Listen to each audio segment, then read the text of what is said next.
In today's video, we're showing you behind the scenes of how we go from 3D scanning this original part to CAD to a 3D printed prototype to a production ready SLS 3D printed nylon part.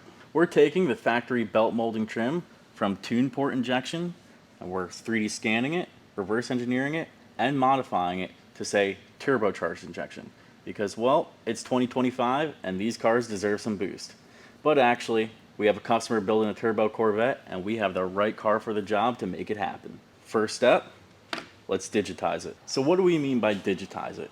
This means we're going to take the original part and gather all the geometry with our 3D scanner. We're going to 3D scan it with our Peel 3. It's going to come out super accurate with geometry that we can draw right on top of in a CAD program like SOLIDWORKS or Fusion 360.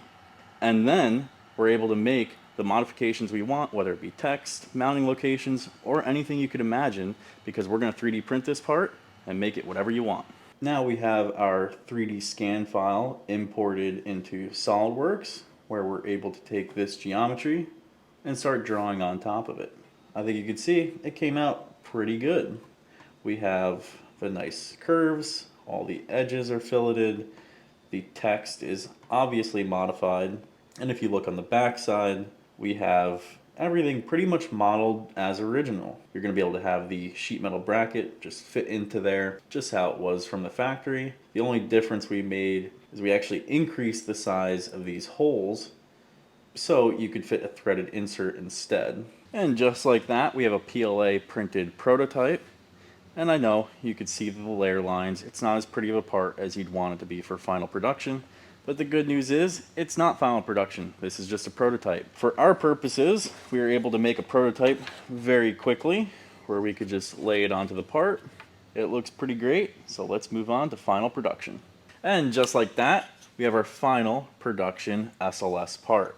And if you ask me, it looks a hell of a lot better than the prototype FDM part we did, because it's a much different 3D print technology. Instead of going layer by layer, SLS stands for selective laser sintering. So you have a little laser that's going around drawing out the part in a bed of powder.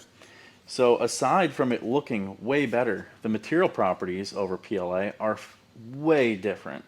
This is going to be based on a nylon 12, so it's going to be just like the original. It's going to be a similar type grade nylon, so it's going to last for years to come. When it comes to exterior parts, this is the material you want to run.